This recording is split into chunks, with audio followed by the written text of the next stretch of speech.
Планините се една од најважните креации на природата. Тие покриваат речиси 30% од територијата на планетата, а 85,5% од територијата на Република Македонија. Со кого да разговараме за планините, ако не со представниците на Планинарската федерација или Федерацијата за планинарство на Македонија, да бидеме и акцентски точни. Марина Стоиловска, ова утро, лицето одговорно за односи со јавност на Федерацијата, е гостинка. Добро утро, добре ни дојде во студиото. Добро утро. Благодарам на поканата. Убаво го почнуваме денот, уште рано наутро со разговор за планини. А петок 13 планинарите, дали се суеверни? Не, тој дел ќе го тргнеме на страна, не смееме да си дозволиме да бидеме суеверни, напротив, треба да сме исклучително подковани и теоретски и физички за да тргнеме на планини и направиме една квалитетна и безбедна акција. Така да не сме суеверни. Марина, добро е што е така. Марина, може ли прво да ја представиме Федерацијата за планинарство на Македонија? Кои се, од кога постои, колку клубови се вклучени, колку планинари, како е структурирана, дали кога сака може да се приклучи, како функционирате вие? Така, ние сме една навистина голема организација. Во моментов броиме некаде околу 3500 членови. Се уште немаме систем кој што ни дозволува да се преброиме и да видиме со што всушност располагаме. Меѓутоа работиме активно на тој дел и некаде од јануари 2025 година очекуваме лансирање на дигитален систем, софтвер, нели, кој што ќе ни овозможи, кој што ќе ни биде прекрасна дата база на податоци за се со што ние располагаме. Ние кога кажувам, мислам на планинарските клубови, нели, бидејќи тие ја прават нашата заедница тоа што е. Федерацијата минатата година прослави 75 години од постоењето, што значи оваа година навршуваме 76 години од постоењето. Така, минатата година одбележавме, нели, малку по-помпезно, изгледаше јубилејна прославата и се случуваше во Штип. Федерацијата брои 62 клуба кои што се активни членки на федерацијата. Секој клуб кој што ќе плати членарина за годината, практично станува дел од големото семејство. За среќа, трендот на основање нови планинарски клубови постои, го забележуваме. Секоја година примаме во нашето семејство нови планинарски клубови, што е навистина супер. Растеме, значи. Добро, веројатно има и планинари, љубители на планината, кои што не членуваат никаде, туку едноставно чекаат некоја акција, нешто па се приклучуваат. Да, често се случува и тоа, меѓутоа ние гледаме или се трудиме и апелираме и едуцираме тие луѓе да се приклучат кон планинарските клубови, бидејќи бенефитите од членување во планинарски клуб се навистина големи. Сепак е поинаку кога си дел од некоја организација. Не би кажала дека е само со цел. Да, не би кажала дека е само позабавно, нели, но во смисла на одговорност, едукација, како да планинариме, што да понесеме со нас на планина, како изгледа една планинарска акција. Така искуствата што се пренесуваат на следните генерации или новите планинари. Да не се случи, не дај Боже, да си изгуби некој во планина и така натаму, каде е дозволено. Едно од тие искуства... Контролата е поголема кога се членови на планинарски клуб. И заштитата се разбира, контролата и заштитата. Едно од такви искуства пренесени видовме на 11 декември на Светскиот ден на планината. Златко Јаќевски, докторот, го представи своето искачување на лодце. Зошто е важен овој ден, 11 декември? Како и од кога се одбележува и кои се активностите? Ние како организација, тоа е нашиот празник, нели, Светскиот ден на планината, и исклучително многу внимаваме какви активности ќе превземеме по повод Светскиот ден на планината и секоја година Федерацијата, години и години наназад веќе, го одбележува, некои велат прославува, јас велам одбележува Светскиот ден на планината, бидејќи на тој начин го користиме денот преку нашите активности кои што ги превземаме по повод Светскиот ден на планината, да упатиме сериозни пораки не само до сите планинари, туку и до целата наша заедница, за тоа колку е важно да се ги чуваме планините. Оваа година Светскиот ден на планината најпрво беше одбележан преку една масовна планинарска акција, па можеби најмасовна досега. Нескромно можам да кажам, а при тоа замолувам сите планинарски клубови кои што организирале во минатото акции по повод Светскиот ден на планината да не ми се налутат. Меѓутоа некако оваа година го срушивме рекордот на посетеност на планина по повод Светскиот ден на планината. Акцијата која што организиравме оваа година се случи на Осогово, Пониква, стартот беше од Пониква. Планинарски планинарски спортски клуб Осогово беше организатор заедно со федерацијата, нели, на планинарската акција и над 1000 планинари дојдоа, ја посетија планината, уживаа во убавините на планината, а при тоа сето тоа беше максимално безбедно изведено. Не случајно ја одбравме таа акција или тој терен за планинарење, бидејќи тоа не е технички терен. Акцијата беше лесна, со многу малку висинско искачување и ни даде можност, односно даде можност на пошироката публика да дојде и да види, да почувствува како изгледа едно планинарење со планинарски клубови во организирана форма.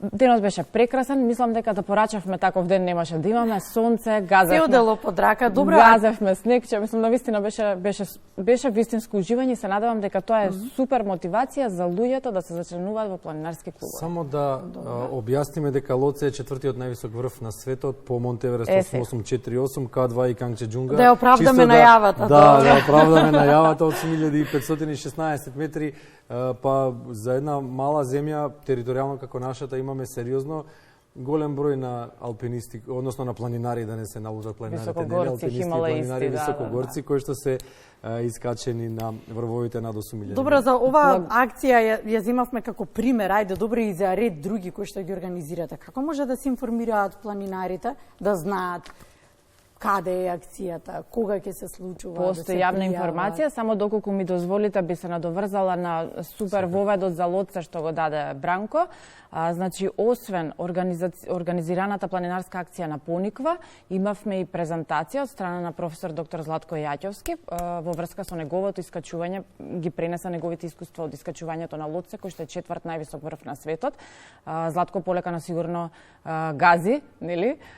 И ако постојат, предпоставувам неговата лична цел искачување на сите 14 највисоки врвови во светот, да, меѓутоа повторно покрај неговата презентација на искуството од искачувањето на Лоце, ние искористивме приликата, федерацијата искористи приликата и моментот да пред гостите упатиме пораки за важноста на светскиот ден на планината и навистина есенцијално важно да си ги чуваме планините, бидејќи некако човекот е се поголема закана за генерално за целата земјина топка, да, за целата земјина топка, за планетата. Сашко Кедев е најблиску до Фортин Пикс, докторот кој што има колку 12 или 13? Има 12 искачени врвови, имаме членка на планинарски клуб Х2 која што има искачено 13 врвови, се ближиме полека, но сигурно до 14-ката, ги следиме светските трендови и мене ми е многу драго што тоа се случува, бидејќи тоа се нашите бренд амбасадори или тоа се нашите светски, нашите локални амбасадори меѓутоа во светот. Инаку Лазе Миновски е виновен што сум упатен во планините и планинарството. Пред 3 години имавме една прекрасна презентација во Кино Милениум. Имавме и тука презентација. Да, кога тој Ирина Дишовска го искачија Ама Даблам, имаат еден прекрасен документарен филм снимено. Лазе годинава има искачување на врвот 6000-арка, скоро 7000 метри, Конкагва, така да. Супер. Редовене, секоја година му посакуваме, инаку и негова желба се 14 врвови 8000-арките. Тоа беше следното прашање, поврзано е како федерацијата им помага на оние кои што имаат желба и преценили ги исполнуваат условите и може да влезат во тој круг на луѓе кои што би сакале да ги искачат највисоките врвови. Има ли некаква институционална помош? На секој можен начин. Некако кога се зборува за помош, веројатно поголемиот дел од луѓето помислуваат на финансиска поддршка. Да, се случува и тоа апсолутно неминовно е, бидејќи тие експедиции чинат многу пари. Да, има некаква процедура по која што... Има. Ние сме во тесна врска и соработка со Министерството за спорт, така да мислам тоа е спрегата или линкот кој што мора да се случи за да има финансирање на една ваква сериозна акција или на вакво искачување. Меѓутоа федерацијата е тука за поддршка на сите кои што ќе се решат да искачуваат тако врв на секој можен начин. Поддршка во смисла на ресурси, имаме соработка со спортски продавници каде што може да се опремате исто така.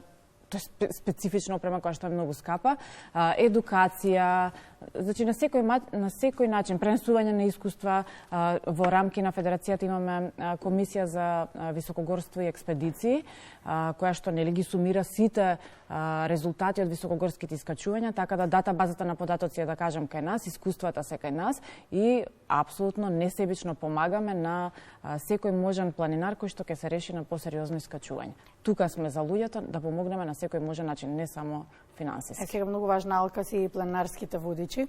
Ги имали? Колку? Недостасуваат? Што треба да се исполни како услов да се стане? Како е процедурата да станеш водич? Колку време треба да си на планина? Какви докази треба за тоа да приложиш? Има ли некакви тестови, нешто? Да. Бидејќи сепак водичот со себе носи луѓе за чии што животи да не кажеме, ама ќе кажеме дека е одговорен. Така е. Не секој планинар треба да стане водич и може да биде планинарски водич. Тоа е една исклучително сериозна улога во делот на планинарењето, односно кога ќе тргнеме на акција, веројатно најважниот член од тимот кој што дента планинари е планинарскиот водич, бидејќи неговата роља е безбедно да ги качи луѓето на врвот, но до тука сме 50% завршени со планинарската акција, останатите 50% симнувањето од врвот. Потешко, бидејќи луѓето се веќе изморени, малку адреналинот, нели, понесени, го качи врвот, окей, па не се толку внимателни и статистиката вели дека најголем број од повредите се случуваат на симнување. Значи, тука треба исто така едукација на целата група, дека треба да се внимава повеќе од потребното, за да не се случи некоја несакана ситуација. Значи, планинарски водич во рамките на нашата федерација се станува исклучиво преку едукација или училиштето кое што треба да го завршат. Едукацијата се случува во повеќе сегменти или во повеќе фази е поделена. Трае максимум 2 години, односно очекуваме дека планинарскиот водич откако ќе ја заврши обуката за 2 години ќе се сертифицира. Сега мора да поставиме контролни точки за тоа и да се осигураме за тоа дека постојано нивните знаења ги обновуваат и наученото се заборава. Затоа што науката оди напред на секој апсолутно технологијата оди напред, нели дигиталните уреди кои што ги користиме на планина и ние како федерација мора да се осигураме дека тие постојано го обновуваат знаењето и само така исклучиво така ги симнуваат луѓето безбедно од планина. Ги качуваат и ги симнуваат безбедно од планина.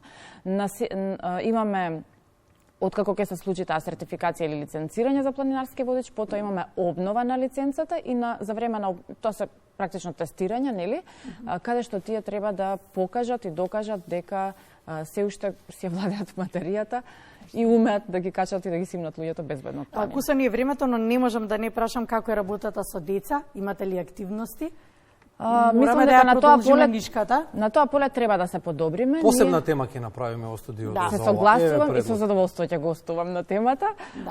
Бидејќи мене лично некако ми е пасија работа со деца, мислам дека е суштински важно да работиме со деца, бидејќи ако не ја задоиме младината и децата со знаење и со искуства за планините, ние не можеме да изградиме здраво општество. Значењето на планините за животот.